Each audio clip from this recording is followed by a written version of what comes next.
Halo anak-anak semua, berjumpa lagi di channelku Bu Guru Laras. Bismillahirrahmanirrahim. Assalamualaikum warahmatullahi wabarakatuh. Hello everybody, welcome back to my YouTube channel Bu Guru Laras.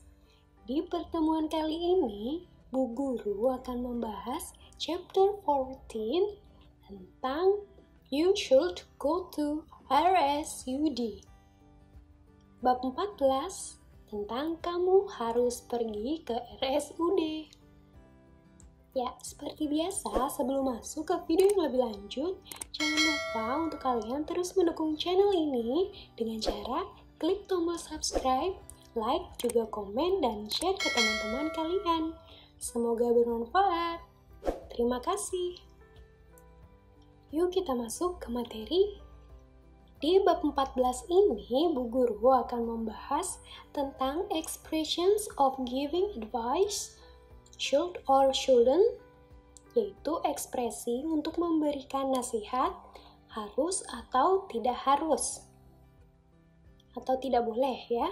Kemudian, pembahasan yang kedua tentang disease, yaitu penyakit.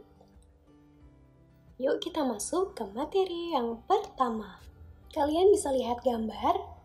Di sini merupakan alat-alat yang digunakan dalam rumah sakit ya anak-anak, atau dalam dunia kesehatan. Sekarang kalian harus mengenalnya dalam bahasa Inggris. Yang pertama, gambar ini adalah stethoscope. Ya, kalian pasti tahu ya, alat ini atau dalam bahasa Indonesia sering kita sebut juga stetoskop. Kemudian gambar berikutnya syringe atau jarum suntik. Lalu gambar berikutnya di sini ada wheelchair, artinya kursi roda. Berikutnya, kalau yang ini adalah airbag atau kantung udara. Mungkin kalian mengenalnya untuk infusan ya anak-anak. Ya, tapi ini dinamakan airbag atau kantung udara karena biasanya bisa diisi dengan air infus atau juga bisa berisi darah. Ya, ini namanya kantung udara. Lalu yang gambar berikutnya, ini adalah defibrillator. Dalam bahasa Indonesianya kita sebut juga defibrilator. Jadi alat ini digunakan untuk jantung ya anak-anak. Kalian pasti pernah melihat ini di film atau di sinetron yang pernah kalian lihat. Lalu gambar berikutnya, thermometer atau alat pengatur suhu, atau kita juga sering menyebutnya termometer. Lalu yang selanjutnya, gambar ini dalam bahasa Inggrisnya adalah stretcher, atau yang kita tahu adalah ranjang rumah sakit ya anak-anak, atau ranjang pasien. Ini berbeda namanya ya, bukan seperti kasur karena dia memiliki roda di bagian bawah dan juga bentuk ranjang yang bisa kita atur. Misalnya diregangkan lebih ke atas atau lebih ke bawah seperti itu. Kemudian gambar berikutnya ini dinamakan X-ray atau sinar X. Jadi ini seperti hasil ronsen ya anak-anak. Atau kalian kalau mau pergi untuk ronsen atau melihat bagian tulang di dalam tubuh kita ini, kita bisa menggunakan X-ray di rumah sakit. Lalu yang terakhir di sini ada gambar dalam bahasa Inggrisnya adalah bandage, artinya perban. Kalian pasti akan diperban apabila memiliki luka yang parah. Ya, itu tadi beberapa alat-alat yang berfungsi untuk atau dalam dunia kesehatan ya anak-anak. Tugas kalian yang ini adalah hanya menuliskan saja. Tadi ada 9 ya. Ke-9 alat tersebut, tadi kan Bu Guru sudah menuliskan tuh dalam bentuk bahasa Inggris juga bahasa Indonesia. Kalian cukup menuliskan saja ya untuk kosakata tambahan kalian yang kalian punya.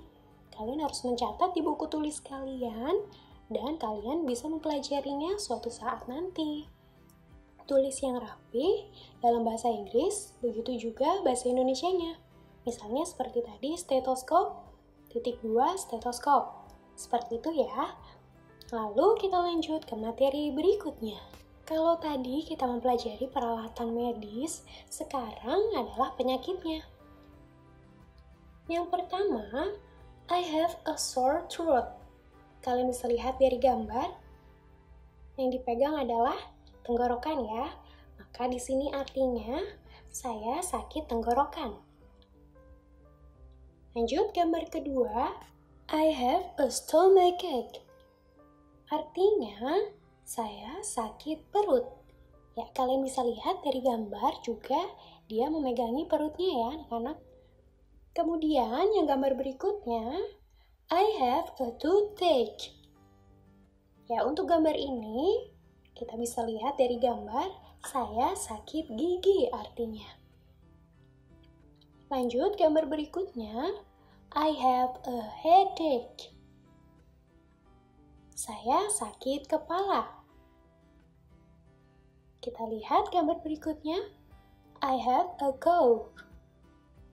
Artinya, saya batuk. Gambar berikutnya, I have measles. Artinya, saya sakit campak. Ya. Selanjutnya, I have a fever. Artinya, saya demam. Lanjut yang berikutnya, I have asthma. Artinya, saya sakit asma. Lalu yang terakhir, I have sunburn. Artinya, saya terbakar matahari. Ya, anak-anak, itu tadi semua adalah macam-macam penyakit. Sekarang, tugas kalian untuk yang ini adalah menuliskan semua kalimat yang tadi Bu Guru sebutkan ya. Sama seperti tadi, kalian menuliskan dalam bahasa Inggrisnya, kemudian tuliskan juga di sebelahnya atau di sampingnya dalam bahasa Indonesianya juga.